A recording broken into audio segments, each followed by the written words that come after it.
जीत की दिव्य ऊर्जा से भर जाओगे तुम मेरे प्रिय बच्चे। क्या तुम्हें पता है कि अब तक इस जन्म में तुम्हें इतना संघर्ष आखिर क्यों करना पड़ा है? छोटी से छोटी चीज के लिए भी तुम्हें अपने जीवन में तरसना पड़ा है।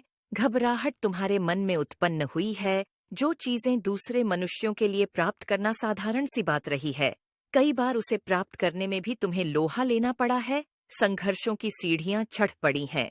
आखिर ऐसा क्या है जिसकी वजह से तुम्हारे जीवन में समस्या बनी रही?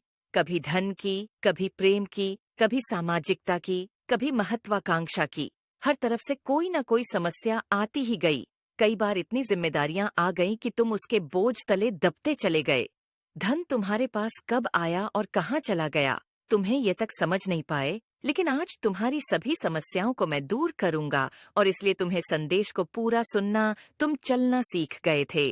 धीरे धीरे संघर्ष ऐसा हुआ कि तुम्हारे जीवन का एक अभिन्न हिस्सा बनता चला गया। यदि तुम्हें आज यह संदेश मिला है तो इसके पीछे एक बहुत बड़ा कारण छुपा हुआ है, और यही वजह है कि मैं चाहता हूँ कि तुम इस संघर्षों से निजात पा सको, ताकि तुम जीवन का लाभ उठा सको, ताकि तुम आनंद को समझ सको। तुम्हारे लिए मैं सफलता के रास्ते भी अवश्य बताऊंगा। इना ही नहीं, तुम्हारे मार्ग को मैं इतना सुनियोजित कर दूंगा कि तुम्हारी सभी समस्याएं एक एक करके स्वतः ही समाप्त हो जाएंगी। जिस तरह से मनुष्य प्रतिदिन आगे बढ़ता है, अपने जीवन को जीता है, उसी तरह से तुम्हारे जीवन में चीजें सही नहीं चल रही हैं, लेकिन अब उसके सही होने का समय आ चुका है।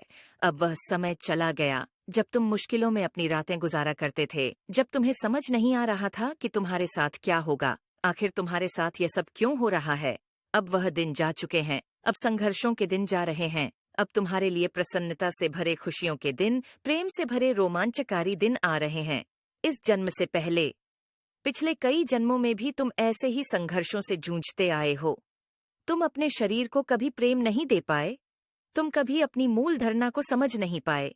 ब्रह्मांड ने तुम्हें आवश्यक ज्ञान और पर्याप्त संसाधन दिए हैं, लेकिन उसका प्रयोग कैसे करना है, उसका तुम्हारे जीवन में उपयोग कैसे करना है, तुम यह नहीं समझ पाए।